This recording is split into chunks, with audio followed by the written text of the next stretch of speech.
안녕하세요. K가 추천하는 책 K추책. 오늘은 이어령 산문집 어머니를 위한 6가지 은유. 이어령님은 유명하시죠? 바로 이어령님이 기억하는 어머니에 대한 은유 6가지를 같이 나눠볼게요. 첫 번째, 책.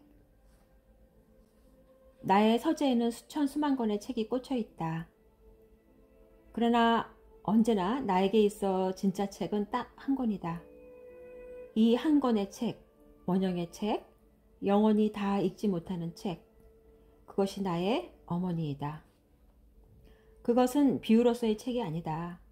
실제로 활자가 찍히고 손에 들어 펴볼 수도 있고 읽고 나면 책꽂이에 꽂아둘 수도 있는 그런 책이다. 나는 글자를 알기 전에 먼저 책을 알았다. 어머니는 내가 잠들기 전 늘 머리맡에서 책을 읽고 계셨고 어느 책들은 소리내어 읽어주시기도 했다. 특히 감기에 걸려 신혈이 높아지는 그런 시간에 어머니는 소설책을 읽어주신다. 암구랑, 무쇠탈, 장발장, 그리고 이제는 이름조차 알 수 없는 이야기들을 나는 아련한 한약 냄새 속에서 들었다.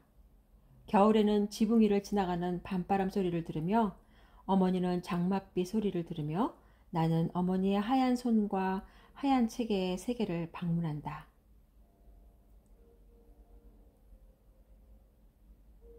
조금 자라서 글자를 익히고 스스로 책을 읽게 되고 몽당 연필로 무엇인가를 글을 쓰기 시작한 뒤에도 나에게는 언제나 어머니의 소녀에 들려있던 책 한 권이 있다. 어머니의 목소리가 담긴 근원적인 그 책 한 권이 나를 따라다닌다. 그 환상의 책은 60년 동안 수천 수만 권의 책이 되었고 그 목소리는 나에게 수십 권의 글을 쓰게 했다.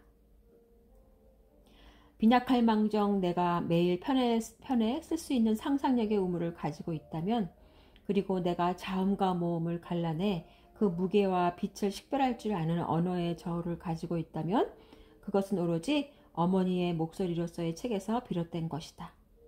어머니는 내 환상의 도서관이었으며 최초의 시오 드라마였으며 끝나지 않는 길고 긴 이야기 책이었다. 나들이. 어머니는 최초의 외출, 집을 떠나고 마을을 떠나고 그리고 고향을 떠나는 법을 가르쳐 주셨다. 그냥 떠나는 것이 아니라 돌아오는 것, 집으로 돌아오고 마을로 돌아오고 그리고 고향으로 돌아오는 법도 함께 가르쳐 주셨다. 그것이 한국말 가운데 가장 미묘한 아름다운 나들이이다. 나들이는 나가면서 동시에 들어오는 모순을 함께 써버린 아름다운 한국말이다. 어머니는 나의 작은 손을 잡으신다. 그리고 보리밭 사이길과 산모롱이, 마찻길, 신장로 이렇게 작은 길이 점점 넓어지는 길로 나는 어머니를 따라 나들이를 한다. 아버지가 서울에서 사오신 작은 가죽구두를 신고 흙을 밟으면 이상한 소리가 난다.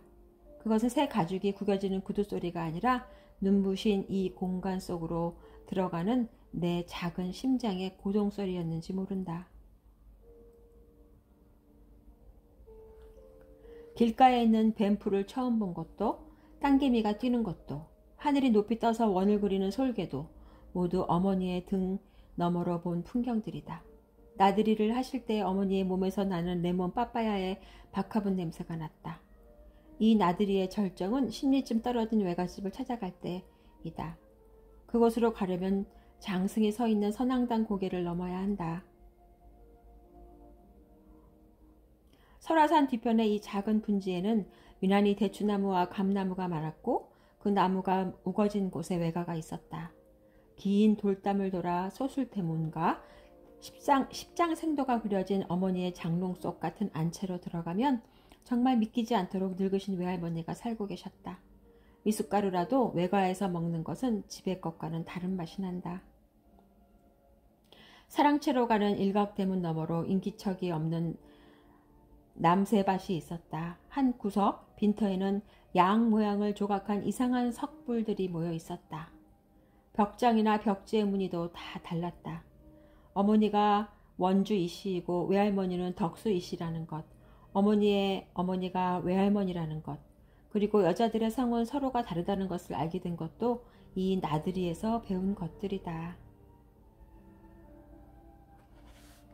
외갓집을 떠날 때가 되면 어머니와 할머니는 서로 우신다. 외할머니는 긴 돌담을 돌아 우리가 선앙당 고개를 넘어갈 때까지 서 계시고 뒤돌아다 보기만 하면 빨리 가라고 손짓을 하신다. 늦은 날에는 집에 돌아가기도 전에 별들이 나오고 그 나들이로 나의 장단지에는 조금 알이 배고 키는 한치나 더 큰 것 같은 생각이 든다. 떠나는 것과 돌아오는 것, 만나는 것과 헤어지는 것, 번쩍이는 비늘을 세우고 먼 이국의 바다로 헤엄쳐 나갔다가 다시 모천으로 회귀하는 여느 때처럼 어머니는 나에게 떠나는 법과 돌아오는 법을 가르쳐 주신다.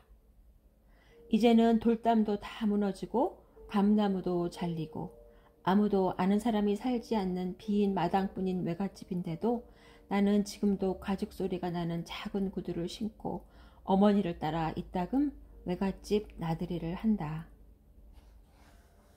네, K가 추천하는 책 K추책 이혜령님의 어머니의 비유, 은유 6가지 중에서 오늘은 2가지를 같이 읽었고요. 계속해서 우리 또 다음에 그 어머니의 은유를 한번 같이 나눠보기로 해요. 좋은 내용이 참 마음에 와닿는 그런 책이네요. 네, 들어주셔서 감사하고요. 다음에 또 만날 것을 약속드리겠습니다. 감사합니다.